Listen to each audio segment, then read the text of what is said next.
وعلیکم بسم اللہ الرحمن الرحیم۔ آج ہم بات کریں گلگت بلتستان کی۔ گلگت بلتستان پاکستان کا وہ علاقہ کشمیر کے ساتھ جس کا بارڈر لگتا ہے آزاد جموں و کشمیر کے ساتھ، یہ 1947 میں بریگیڈیئر گھنسارا سنگھ جو کہ گورنر اپوائنٹ ہوا تھا گلگت بلتستان میں مہاراجہ ہری سنگھ کی طرف سے اسٹیٹ آف جموں و کشمیر کا، اس کو اریسٹ کر لیا تھا لوکل فورسز نے، گلگت اسکاؤٹ نے انڈر میجر ولیم براؤن۔ ایک ملٹری کوپ ہوا تھا، اس کے ذریعے اس کو اریسٹ کیا گیا اور اس کے بعد گلگت بلتستان کی فریڈم ہو گئی، گلگت بلتستان آزاد ہو گیا۔ جو ڈوگرا راج تھا، مہاراجہ جو تھا ہری سنگھ سے، اس سے گلگت بلتستان کے لوگ، انہوں نے واحد وہ لوگ ہیں جنہوں نے اپنی آزادی خود لی، آزادی کی جنگ لڑی انہوں نے اور آزادی حاصل کی ہندوستان سے آزادی انہوں نے خود حاصل کی، لڑ کے حاصل کی۔ گلگت بلتستان اسکاؤٹ لڑے اور انہوں نے حاصل کی اور آخر گلگت بلتستان آزاد ہو گیا۔ آج ہندوستان یہ دعویٰ کر رہا ہے کہ جو ابھی گلگت بلتستان میں جو لوگوں نے احتجاج کیا، وہ احتجاج کیا مہنگائی کے خلاف۔ پاکستان میں جو مہنگائی ہے اس وقت اور مس مینجمنٹ ہے، اور اس کے لیے مہنگائی بہت بڑھ گئی ہے، انفلیشن بڑھ گئی ہے، اس لیے وہ احتجاج کر رہے تھے۔ اور ہندوستان کے چینلز نے کیا کیا، انہوں نے کہنا شروع کر دیا جی گلگت بلتستان کے لوگ آزادی چاہ رہے ہیں۔ گلگت بلتستان کے لوگ بہت پکے مسلمان ہیں اور وہ آزاد قوم ہیں اور آزاد رہنا جانتے ہیں۔ ہندوستان بھول جائے کہ کبھی وہ اس طرف اب آئے گا۔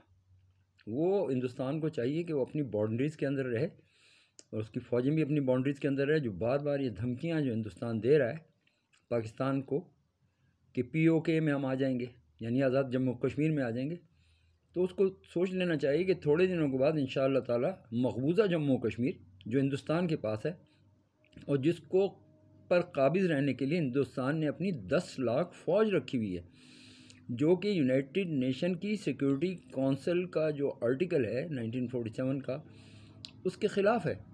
47 کا آرٹیکل جو کہ یونائٹڈ نیشن سیکیورٹی کونسل نے دیا تھا کہ بہت تھوڑی سی تعداد میں آپ وہاں فوج رکھ سکتے ہیں، اور پاکستان کی فوجوں سے کہا تھا کہ آپ واپس چلے جائیں۔ پاکستانی تو واپس آ گئے اس علاقے سے، اور وہاں پر ہندوستان کی تھوڑی سی فوج تھی، مگر کرتے کرتے ان بڑھاتے گئے فوج، اس وقت 10 لاکھ فوج انہوں نے وہاں رکھی ہوئی، یعنی کہ ناانصافی کی حد کر دی ہے۔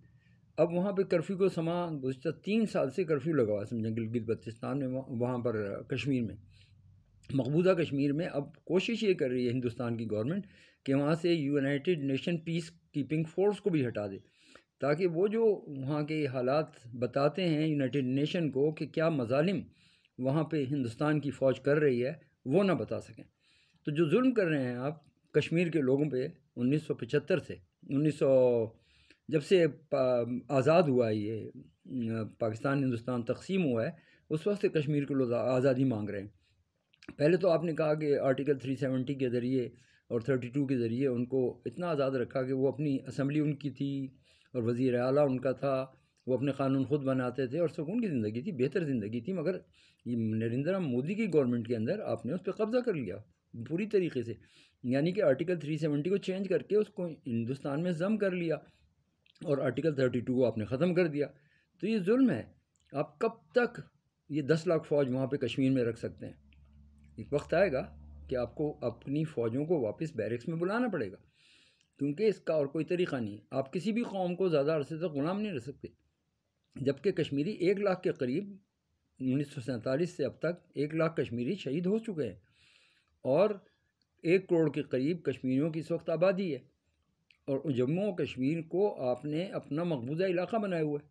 تو آپ کو یہ سوچ لینا چاہیے ہندوستان کو کہ یہ بھول جائے کہ وہ کبھی آزاد کشمیر اور گلگت بلتستان کی طرف آئے گا، کیونکہ چائنا بھی بیٹھا ہوا ہے۔ چائنا نے بھی اپنے اس راستے کی حفاظت کرنی جو گوادر تک آتا ہے، اس نے اس پہ اربوں روپے لگائے ہیں، تو کیا آسانی سے آپ کو اندر آنے دے گا؟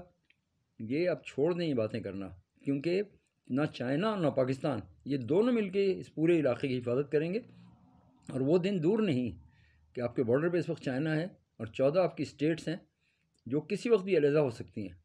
اس چیز کو یاد رکھیں آپ۔ اگر آپ نے ذرا بھی ایڈونچرزم کرنے کی کوشش کی تو کیا ہوگا؟ خالصتان بھی بنے گا ایک پاکستان ہندوستان کے اندر اور بن جائے گا، اور اس کے علاوہ یہ 14 اسٹیٹس بھی آپ کی کٹ جائیں گی، آپ سے علیحدہ ہو جائیں گی۔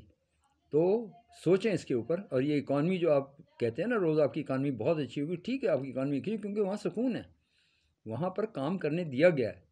بیرونی طاقتوں نے ہندوستان کو نہیں چھیڑا، مگر پاکستان میں مسلسل مداخلت ہوئی ہے۔ پاکستان میں ہمیشہ گورنمنٹس کو چینج کرتے رہے، پاکستان کو شطرنج کی ایک بساط بنا کے رکھا، اور پاکستان میں جو گورنمنٹ آتی ہیں وہ باہر کی فورن پاورز جو ہیں وہ لے کر آتی ہیں، اور وہ اس میں دونوں کو استعمال کرتے ہیں، سول اور ملٹری دونوں میں اپنی مرضی سے لوگوں کو اپوائنٹ کرتے تھے آج تک، مگر اب وہ دور گزر گیا۔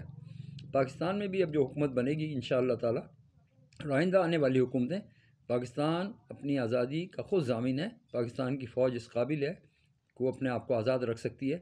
پاکستان کے چاروں طرف کے جو علاقے ہیں، ایران امریکہ کو پسند نہیں کرتا، چائنا امریکہ کو پسند نہیں کرتا، رشیا امریکہ کو پسند نہیں کرتا، افغانستان امریکہ کو پسند نہیں کرتا۔ امریکہ کو اپنی فارن پالیسی اب چینج کرنا ہوگی۔ پاکستان پہ بہت ڈرون حملے کیے امریکہ نے، بہت ڈرون حملے کرائے، اور پاکستان میں 80,000 لوگوں کو جو خون ہوا ہے اس میں امریکہ بھی شامل ہے اس پاکستانیوں کو مارنے میں۔ اس لیے سوچنا چاہیے ہندوستان کو کہ ہندوستان کوئی ایسی حرکت نہ کرے۔ پاکستان ایک آزاد ملک ہے، اور یہ ہمیشہ کے لیے آزاد رہنے کے لیے بنا ہے، اس کو آپ ختم نہیں کر سکتے، اس کا کوئی حصہ آپ نہیں لے سکتے۔ بلوچستان میں بھی انشاءاللہ سکون ہو جائے گا، سرحد میں سکون ہے، اللہ کا شکر ہے، بہت بہتر ہے۔ طالبان بھی ہمارے بھائی ہیں، اور طالبان سے ہماری کوئی لڑائی نہیں ہے کسی قسم کی، کہ نہ زمین کا مسئلہ ہے نہ کوئی اور مسئلہ ہے، کوئی مسئلہ نہیں ہے۔ وہاں ہر جگہ چند لوگ ہوتے ہیں، وہ لوگ یہ وہی لوگ ہیں جو کابل میں بھی دھماکے کر رہے ہیں، افغانستان کے حکومت کے خلاف دھماکے کر رہے ہیں، وہی وہ ہیں جو پاکستان میں آ کے یہاں پہ بھی دھماکے کرتے ہیں، پاکستان میں بھی یہ حرکتیں کرتے ہیں۔ تو افغانستان کی جو حکومت ہے، یہ افغانستان کے جو لوگ ہیں، 40 لاکھ لوگ تو افغان پاکستان میں موجود ہیں، اور وہ 40 لاکھ لوگ اس وقت پاکستان میں پوری طرح آباد ہیں۔ پاکستان میں جیسے پاکستانی شہری رہ رہے ہیں ایسے رہتے ہیں، وہ کاروبار کرتے ہیں، ہر چیز جو افغانستان میں وہ کر سکتے تھے وہ پاکستان میں کر رہے ہیں۔ پاکستان کی حکومت نے کوئی ان پہ دباؤ نہیں ڈالا، تو 40 لاکھ رہ رہے ہیں اور آرام سکون سے رہ رہے ہیں۔ جبکہ ہندوستان میں جو ہے مسلمان جو صدیوں سے وہاں رہ رہے ہیں، ان کے اوپر کتنے مظالم ہیں، عیسائیوں پہ کتنے ظلم کیے جا رہے ہیں۔ تو اب ہندوستان کو اپنی پالیسی چینج کرنی چاہیے، اور کشمیر کا جو آرٹیکل 370 بحال کرے وہ، اور کشمیریوں کو لوگوں کو آزادی دے تاکہ وہ آرام سے اپنی زندگی گزار سکیں، اور یہ ظلم کا کاروبار جو چلا رکھا ہے ہندوستان نے، اس کو اب ختم ہونا چاہیے۔ اللہ حافظ۔